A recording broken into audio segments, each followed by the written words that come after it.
दुनिया में कई लोग होते हैं हीरोज को पसंद करने वाले, यहीं कुछ लोग होते हैं फीमेल हीरो को पसंद करने वाले। लेकिन दुनिया में एक ऐसा ग्रुप भी एग्जिस्ट करता है जो सिर्फ विलन्स को पसंद करता है। I mean, जितना खतरनाक विलन होगा मूवी में उतना ही सबको मजा आएगा। यहाँ विलन का मतलब ग्रे एंटी हीरो टाइप के नहीं, बल्कि प्रॉपर विलन। प्राइम एग्जांपल है रोलेक्स। सबको पता है ये बुरा है, लेकिन और इतना बना दिया एंट्री पर, लोग मूवी खत्म होने के बाद इसी की बात कर रहे थे और अभी तक रोलेक्स के स्टेटस लगते हैं, लोग वॉलपेपर्स लगाते हैं। इवन लोकेश किनगराज से रोलेक्स को लेकर स्टैंड अलोन मूवी की डिमांड कर रहे हैं। यहाँ से तुम्हें समझ आ गया होगा विलन की भी एक फैन फॉलोइंग होती है और मैं भी उसी ग्रुप का हूँ। आई नो मुझे धुरंधर के विलन की तारीफ नहीं करनी चाहिए, बट ये बस एक कंपैरिजन है विलन्स का कौन कितना डेंजरस था। रहमान डकैत, मेजर इकबाल, बड़े साहब, उजैर थी फुटबॉलर, इनके अलावा जो छोटे मोटे गुंडे दिखाए गए थे, मुझे धुरंधर के ये विलन्स काफी ब्रिलियंट लगते हैं। इनमें से सबसे ज्यादा डेंजरस कौन था? बाबू? अबे तुम्हारा वाला बाबू नहीं, बाबू डकैत। अरशद पप्पू, सॉरी अरशद पप्पू। मुझे पहले रहमान का सर चाहिए, फिर लियारी चाहिए, किसी भी कीमत पर चाहिए। रहमान मुझे सिखाएगा मादर, मुझे सिखाएगा मादर। इकबाल या बड़े साहब। तो चलो इन सभी विलन्स का डिस्कशन करते हैं और जानते हैं कौन था सबसे ज्यादा डेंजरस।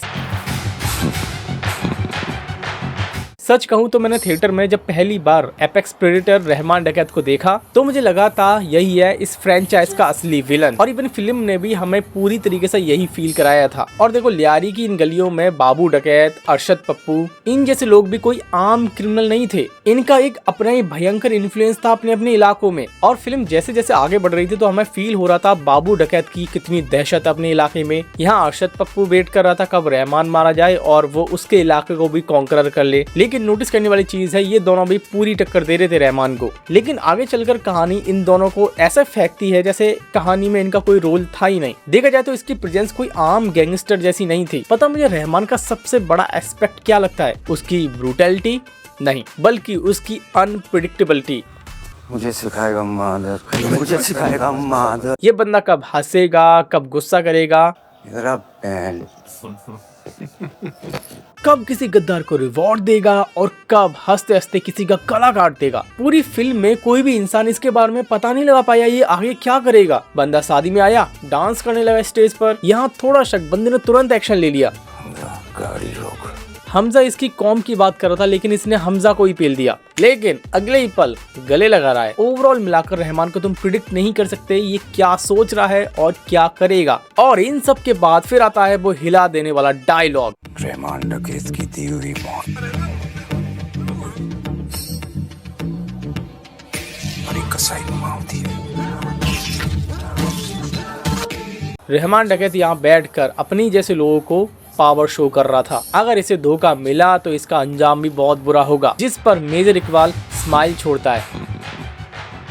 यही वो मोमेंट था जहां रहमान से मेजर इकबाल पर फोकस हुआ। मेजर इकबाल की ये स्माइल कोई नॉर्मल स्माइल नहीं थी। ये रहमान को बता रहा था बेटा तुम अभी बच्चे हो। भले ही इसका पार्ट 2 में ऑरा का लौरा हो गया, लेकिन ये विलन डेंजरस था। मल्टीपल टाइम इसके अंदर कितना गुस्सा है लोगों के लिए वो फील कराया जाता है। ये टॉर्चर वाले सीन में हमजा को मारते हुए, फिर यहाँ पर बैठकर ये बोलते हुए, मैं हर हमले में सैटेलाइट फोन पर मुजाहिदों के साथ क्यों रहता हूँ? काफिरों की चीखें सुनने के लिए सुकून मिलता है मुझे। और पता है मेजर इकबाल का ये ऑरा कब टूटा था? जब उसके बाप की एंट्री हुई। मेजर इकबाल घर में घुस रहा है, उसका बाप उसको गालियां दे रहा है, लेकिन अगर हम मेजर इकबाल और उसके फादर की कॉन्वर्सेशन वाला पार्ट ना भी हटाएं तब भी मेजर इकबाल रहमान से काफी डेंजरस विलन था। 3 मिनट 55 सेकंड की फिल्म में से 3 मिनट का सीन ऐसा बोला जा रहा है वो मेजर इकबाल के ही सीन्स थे, जिसमें मुरीद की मीनार वाली फाइट सीन में वो एक बलोची को मारता है और उसको मारने के बाद वो ऐसे स्माइल देता है। जिसके बाद बोला जा रहा है एक और गोर मोमेंट था मेजर इकबाल का जिसमें वो भारतीय जवान का सिर काट रहा था। ये कुछ ऐसे सीन्स थे मेजर इकबाल के जिसमें वो गॉड मोड में चला जाता है। एंड इन सब का रिव्यू लेने के बाद मैं बोल रहा हूँ मेजर इकबाल एक डेंजरस विलन था। लेकिन आज का बिस्मिल्लाह इसके साथ।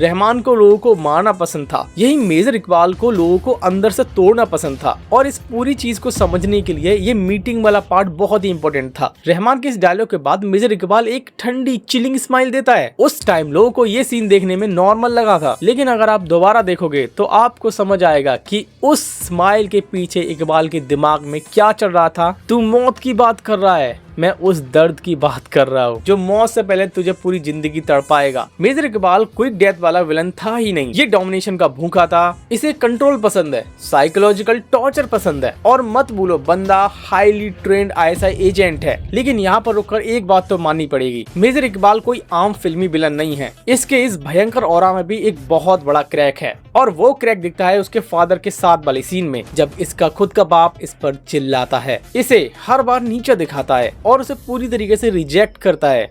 साला निकम्मा पड़वा कहीं का। तब पहली बार ऑडियंस को दिखता है इस यूनिफॉर्म के पीछे भी कोई दर्द है। लेकिन मजा तो तब आता है जब वो अपनी सबसे बड़ी वीकनेस को, जो उसे अंदर ही अंदर खाए जा रही थी, उसको ही वो खत्म कर देता है। क्योंकि जब ये अपने बाप को मार देता है तब हमें रियलाइज होता है इस आदमी के अंदर अब कोई मोरल या इमोशनल बाउंड्री बची ही नहीं है। जो इंसान उस खून के रिश्ते को खत्म कर सकता है जिसने उसे पैदा किया, वो दुनिया में किसी को भी निपटाते टाइम एक पल को भी नहीं सोचेगा। आई नो ये चीज रहमान ने भी की थी, लेकिन अब भी दोनों में काफी फर्क है। लेकिन ये कहानी ओनली रहमान और इकबाल तक ही नहीं है, कहानी में एक और डेंजरस विलन है। हमें लगता है हमने सबसे बड़े विलन्स को देख लिया, उनकी एंट्रीज देख ली, उनके खौफ को देख लिया, लेकिन फिल्म के सबसे बड़े विलन की एंट्री बड़ी शॉकिंग थी। मैं बात कर रहा हूँ बड़े साहब की।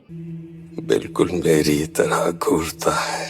मुझे पता है बहुत सारे लोग इस कैरेक्टर को अंडर एस्टिमेट कर देते हैं क्योंकि इसके स्क्रीन टाइम बहुत ही कम है, इसकी कोई फ्लैशी एंट्री नहीं है, और ना ही ये फिजिकली किसी को हार्म कर पाता है। ये एक ऐसा विलन था जो ओनली अपने दिमाग से खेल रहा था। इस खुरापाती दिमाग में सारे आइडियाज इसके थे, बस एग्जीक्यूट और कोई कर रहा था। लेकिन अगर हम इन ओवरऑल विलन्स के बियॉन्ड जाकर इसे देखें, ये बंदा बेड पर पड़ा हुआ है, खुद हिल तक नहीं सकता, लेकिन पूरे देश के सिस्टम को अपनी उंगलियों पर नचा रहा है। रहमान जो तबाही मचा रहा था, इकबाल जो टेरर नेटवर्क चला रहा था, ये सब इसी के विजन और डायरेक्शन पर ही तो चल रहे थे। लेकिन पार्ट 2 में जो एक अच्छा विलन उभर कर आया था, उसकी तो बात हमने की ही नहीं। मैं बात कर रहा हूँ उज़ैर बलोच।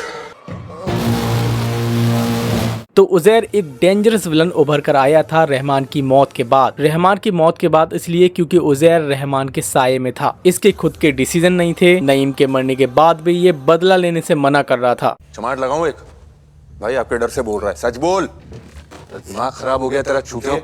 यहाँ से तुम्हें समझ आ रहा होगा इसका कैरेक्टर आर्क विलन होकर भी विलन जैसा नहीं था। लेकिन रहमान के मरने के बाद इसके अंदर का एक बड़ा विलन बाहर आया जो रहमान की तरह ही काफी ब्रूटल था। लेकिन अब भी इसके अंदर एक कमी थी, वो थी दिमाग की। ये बंदा किसी भी चीज को करने के लिए ना तो दिमाग लगा रहा था, ना ही प्लानिंग कर रहा था जैसे बाकी के विलन्स कर रहे थे। तुम्हारे सबके अलग ओपिनियंस हो सकते हैं। अगर तुम मुझसे पूछोगे तो मेरा जवाब बिना सोचे मेजर इकबाल होगा, क्योंकि फिल्म देखते टाइम मैंने इसे काफी अच्छे से ऑब्जर्व किया था। इसके बॉडी मूवमेंट, डायलॉग्स एंड ये बंदा किस तरीके का माइंड सेट रखता है, इन सब के ऑब्जर्वेशन के बाद मुझे ये सबसे डेंजरस, सबसे मास्टरमाइंड टाइप का विलन लगता है। आई नो तुम्हारे सबके अपने अपने फेवरेट विलन्स होंगे, किसी का बाबू डकैत, किसी का लुल्ली, किसी का अरशद पप्पू, किसी का रहमान डकैत, किसी का मेजर इकबाल और किसी का बड़े साहब। मूवीज में विलन्स की भी एक फैन फॉलोइंग होती है। आई नो धुरंधर किस टाइप की फिल्म है, ये विलन कहीं और के हैं, किसी और काम को करते हैं, लेकिन सेटअप इनका अच्छा है। तुम बताओ अपनी ओपिनियन, तुम्हें इन सब में डेंजरस विलन कौन लगता है? एंड मुझे पूछना तो नहीं चाहिए, लेकिन तुम्हारा फेवरेट कौन था? आई नो पता है मुझे, कोई कमेंट में आएगा और बोलेगा मुझे लुल्ली पसंद था।